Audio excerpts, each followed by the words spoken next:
Olá, eu estou com a Bíblia Sagrada aqui. Ela está aberta em João 10:10. Mas antes de nós entrarmos em João 10:10, eu vou pedir a você carinhosa e respeitosamente que vá até a inscrição deste canal, se inscreva neste canal, compartilhe com os seus amigos, aqueles que de vez em quando fazem aí também um debate contigo, né? Este canal Galardoar de Ensino tem uma perspectiva muito boa de tratar sobre assuntos enigmáticos ou não, teológicos ou não, mas sempre dentro do adro, né, igrejeiro, né, e também de maneira simples, tranquila, bem fluida, bem lúdica, né, de vez em quando nós estaremos aí tratando sobre assuntos importantes e principalmente dentro de poucos minutos, estourando aí de 5 a 10 minutos, ao contrário de alguns vídeos, né, que às vezes demandam muito tempo e eu confesso realmente que há coisas que nós precisamos de um pouco mais de tempo para dissecar o assunto, tratá-lo de maneira toda especial. Só que aqui a proposta é sempre, dentro de 5 a 10 minutos, tratar sobre alguns assuntos específicos, né?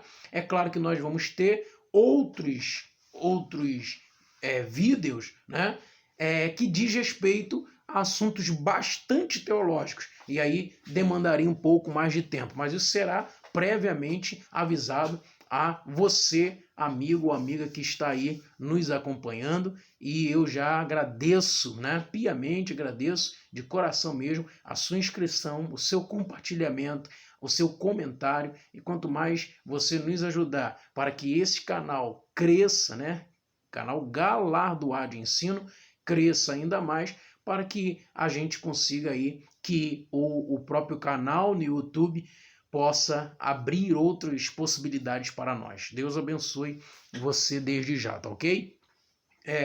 O texto de João, capítulo de número 10, versículo 10, é um dos textos que eu acabei de dizer que precisaria de uma demanda de tempo um pouco maior. Mas a proposta aqui é justamente dar uma visão panorâmica acerca do assunto para que você também possa, então, correr, né, atrás de se aprofundar ainda mais naquele determinado texto. Quantos já ouviram falar sobre João 10:10, que é um texto corriqueiro, que fala acerca do ladrão. É Jesus dizendo, o ladrão não vem senão para matar, roubar e destruir, mas eu vim para que tenham vida e a tenham em abundância. E a pergunta que a maioria dos seminaristas, né, principalmente nos seminários que nós estamos inseridos, né, dentro do campo teológico, a maioria das perguntas nas escolas bíblicas dominicais, né, a maioria da pergunta é sempre a mesma. Quem é o ladrão que Jesus estava se referindo em João 10:10? Então essa ideia é que nós queremos, assim, dentro desses 10 minutos, tratar com você, tá ok? Você precisa analisar de que a Bíblia, ela tem alguns, como um livro comum, ela tem alguns princípios básicos para ser estabelecidos para que se interprete, né? Isso aí está no campo da hermenêutica. A hermenêutica é a arte da interpretação bíblica. A hermenêutica, ela não é um assunto exclusivo da teologia, né? Ela está dentro do campo científico, né, e acadêmico. O campo academicista existe a hermenêutica. Por isso que quando nós falamos sobre hermenêutica dentro da teologia, nós falamos sobre hermenêutica bíblica ou hermenêutica sagrada, para diferenciá-la da hermenêutica secular. Então, a hermenêutica é a arte de interpretação. Então, eu interpreto alguns textos, eu interpreto fontes. E, no nosso caso, a fonte é a Bíblia Sagrada. E dentro deste campo de ensino, dentro da teologia, né, a hermenêutica trabalha paralelamente ligado a outra matéria chamada exegese. A exegese, ela trabalha mais a origem das palavras, porque se eu interpreto, né, para eu interpretar um texto, já dizia Antônio Gilberto, saudoso, né, pastor Antônio Gilberto, que um texto sem pretexto um texto sem contexto, melhor dizendo, é pretexto para a heresia.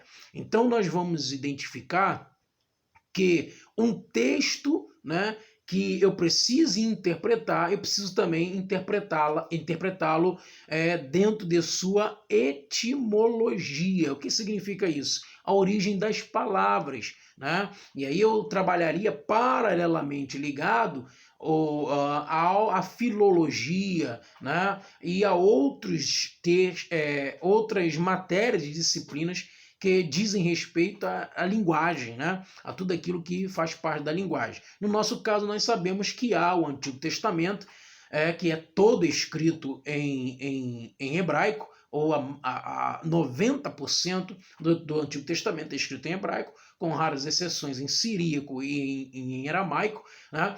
Mas e o Novo Testamento é escrito, portanto, em grego, chamado grego koiné, ou grego comum, grego popular.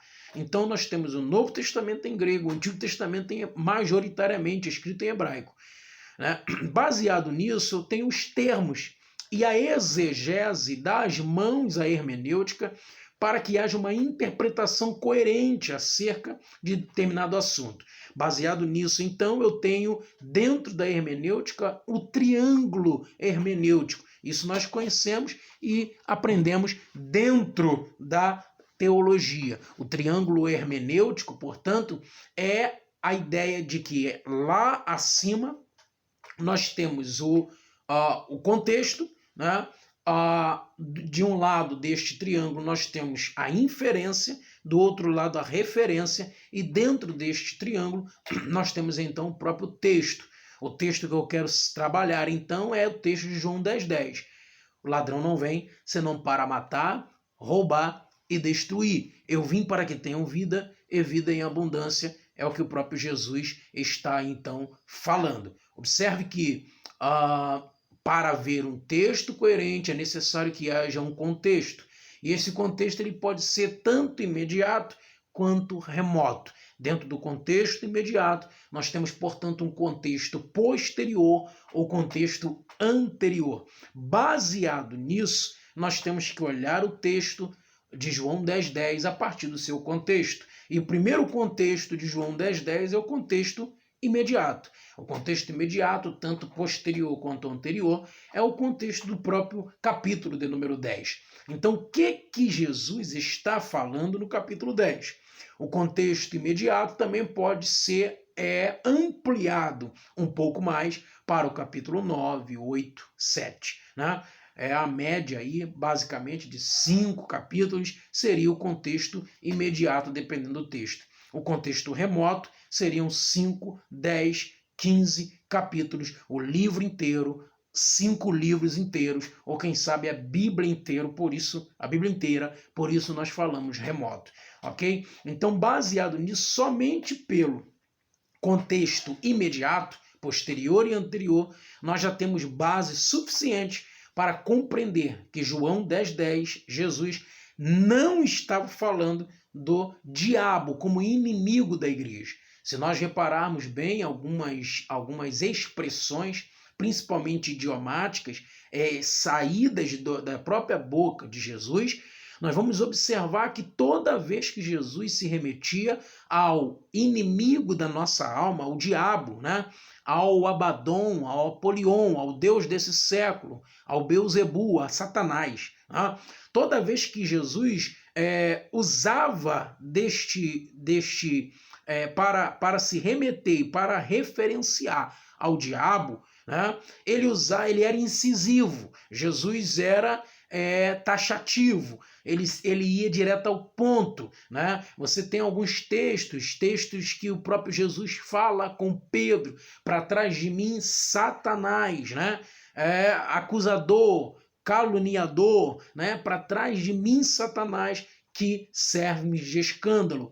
Outros textos, né, você vê, por exemplo, em Mateus, capítulo de número 4, na tentação do próprio Jesus, o Espírito Santo vai levar Jesus até ao deserto para ser tentado pelo diabo, né? E uma dessas investidas, Jesus vai então dizer na cara dele: vai-te, Satanás.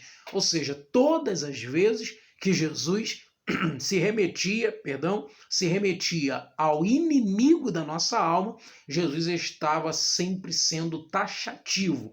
Ele nunca falava entre linhas acerca de Satanás, acerca dos espíritos imundos, principalmente no escritor Mateus, nós vamos ter bastante ênfase acerca destas questões.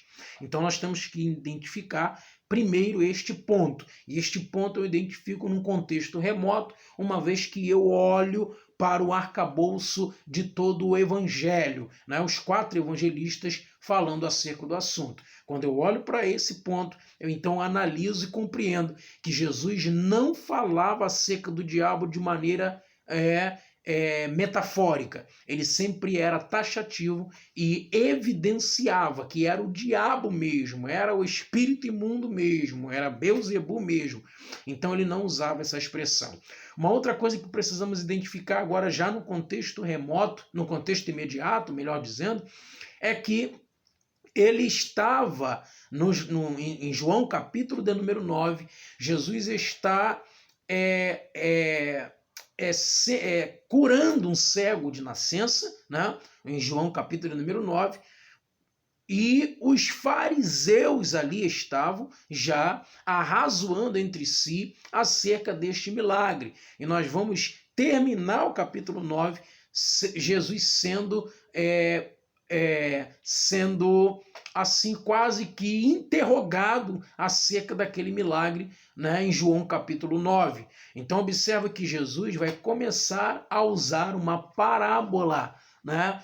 Jesus está ao redor, a multidão está ao redor de Jesus, e dentro daquela multidão, você é sabedor, como eu, que Jesus sempre era rodeado por saduceus e por fariseus, que eram, inclusive, pessoas da alta cúpula religiosa da época, uma vez também que saduceu e fariseu compunha, né, ali aquilo que era chamado do Sinédrio. O Supremo Tribunal dos Judeus era composto por fariseus e por saduceus, uma vez que os saduceus também tinham cunho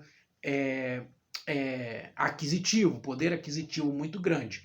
Então nós temos ali a ideia de que Jesus está sendo cercado por fariseus e saduceus. A multidão também está, então ele vai aproveitar o momento para dizer já no primeiro versículo do capítulo 10, né? Eu sou o bom pastor, eu sou a porta. Ele vai tratar ali acerca do curral, aquele que não entra no curral das ovelhas, mas sobe por outra parte, é ladrão e salteador. O primeiro versículo já está nos remetendo à ideia da palavra ladrão.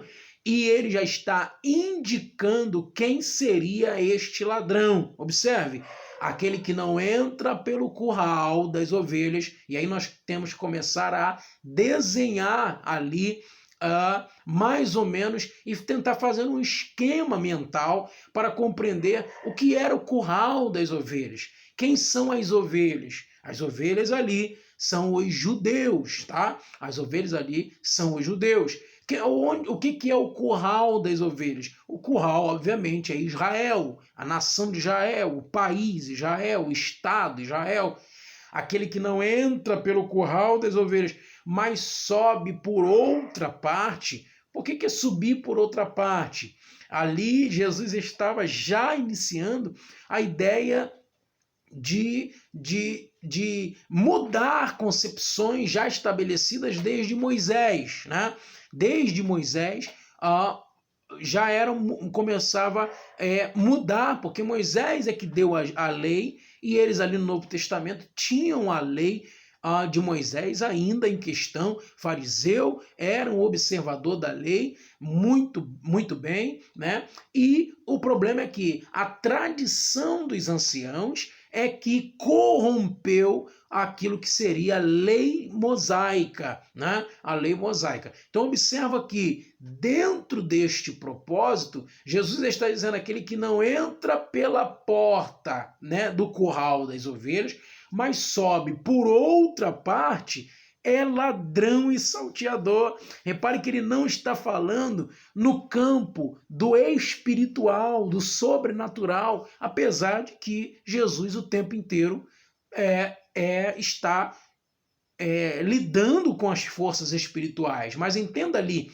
que ele não está falando algo sobrenatural, né? Como, por exemplo, ele falou da questão dos espíritos imundos que quando saem de alguém, né, roda por lugares áridos buscando a quem possa tragar e não encontra outra casa, volta para a casa dele antiga, trazendo consigo outros 7 piores, e o último estágio desse homem é pior do que o primeiro. Ou seja, ali está claro que há uma ação sobrenatural em relação ao natural. Aqui não. Jesus está dizendo o seguinte: aquele que não entra, ele está remetendo a ideia de que há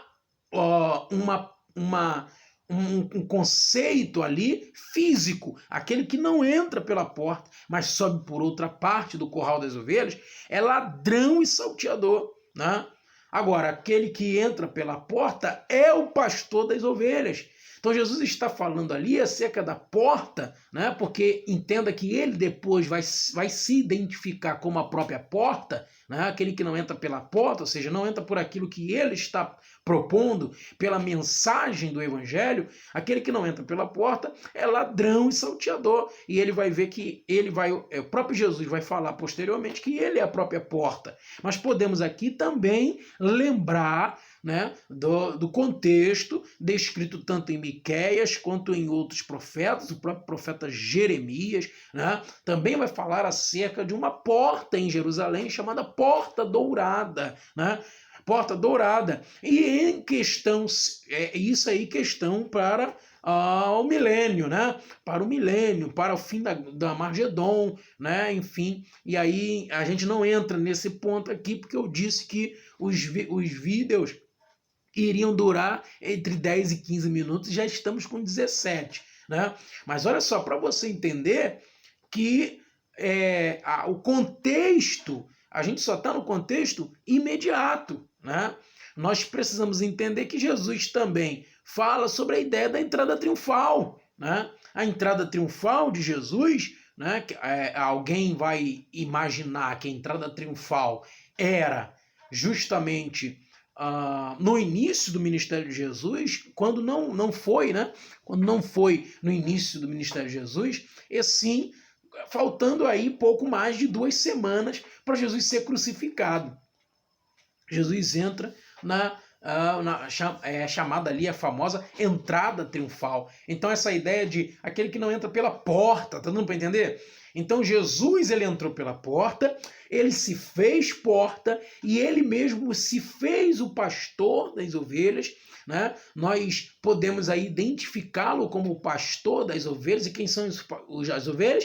Jerusalém, os judeus, né? São as ovelhas. Mas quem entrou por outra parte e que não entrou pela porta, ou seja, o que é entrar pela porta ali? É a ideia que Mateus capítulo 7 vai falar sobre a porta estreita, a porta larga, né? O contexto de entrar pela porta é aquele que está seguindo os meus princípios, os meus mandamentos. O que não entra pela porta é ladrão e salteador. Então, quem é que não entrou? Aquele que mudou as concepções e fez, inclusive, da tradição dos anciãos a sua própria morada, o seu próprio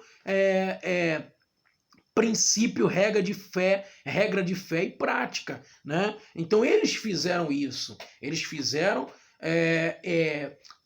da tradição de Moisés, né, da tradição oral, de todo o processo da lei de Moisés, eles foram trocados pelas chamadas 613 preceitos e mandamentos do Novo Testamento. Então, essa ideia é que Jesus está falando. Então, quem é o ladrão, né? Ali de João 10:10, é a mesma referência do ladrão que não entrou pela porta, mas subiu por outra parte. Então, João 10:10 vai dizer assim, o ladrão que eu disse lá no primeiro, que ele não entrou pela porta, mas ele subiu por outra parte, ele não vem senão para matar, roubar e destruir, né? Ora, humanamente falando, qual é o ladrão que se vendo numa situação terrível, ele não atira, né? Se vendo enclausulado, né, ele não vai reagir. E às vezes essa reação do ladrão, estou falando no campo físico agora, né, às vezes essa reação do ladrão é uma reação que ele destrói, é uma reação que ele mata mesmo, né? Então Jesus está falando isso. Ele vai dizer algumas vezes para os fariseus, né? Vocês não entram na porta e nem deixa que ninguém entre. Ou seja, vocês entraram por outra parte, vocês não entraram na porta, né? Vocês não entraram. É isso que Jesus está querendo. Então, neste contexto, João 10:10 refere-se aos fariseus, aos saduceus, à nata religiosa e hipócrita do período de Jesus, que não fazia nenhuma força para cumprir a lei de Moisés, a lei de Deus que ainda estava em vigor, que era a Torá antiga, no período de Moisés, não cumpria mais este princípio, principalmente para fazer o que um ladrão faz. Jesus sentenciou, estava sentenciando, estava dando uma lambada neles ali, nos fariseus e nos saduceus. Quantas vezes Jesus falava assim: vocês são fariseus hipócritas, porque vocês, com pretexto de prolongadas orações, saqueiam as viúvas. Então isso é roubo, e quem rouba é ladrão. Então Jesus está dizendo o seguinte: vocês é que entraram por outra parte e são ladrões e salteadores, mas eu sou a porta, e quem entra por mim salvar-se-á, entrará, sairá e achará pastagem. Então Jesus está falando: eu sou a porta e eu sou o bom pastor. E as ovelhas, aí ele vai dar mais uma lambada nos fariseus, assim, as ovelhas conhecem a voz do seu pastor. Quantas vezes você lê na Bíblia, né, principalmente nos evangelhos, a multidão dizendo: quem é este que fala com autoridade? Ele não fala como os fariseus, né? Então essa ideia, ou seja, as ovelhas ouvindo a voz do pastor e reconhecendo. E aí você vai ver que lá no final, na cruz do Calvário, você vai identificar que mais uma vez Israel vai, num período, assimilar o processo, mas depois eles retornam para então fazer uma escolha errada. A escolha que Israel fez foi perdoar um ladrão e crucificar a Jesus. Então, mais uma vez, eles escolheram um ladrão ao invés de Cristo, né? Que Deus em Cristo vos abençoe e que eu possa ter aí, dentro desses poucos minutos, explicado da melhor forma possível, que o Espírito Santo de Deus a cada dia seja o nosso supremo professor, em nome de Jesus. Galardoar de Ensino é o nosso canal, né? Então, mais uma vez, eu peço a você que se inscreva, compartilhe aí neste canal para que haja uma proliferação maior destes conteúdos em nome de Jesus. Deus abençoe. Até a próxima, se Deus quiser.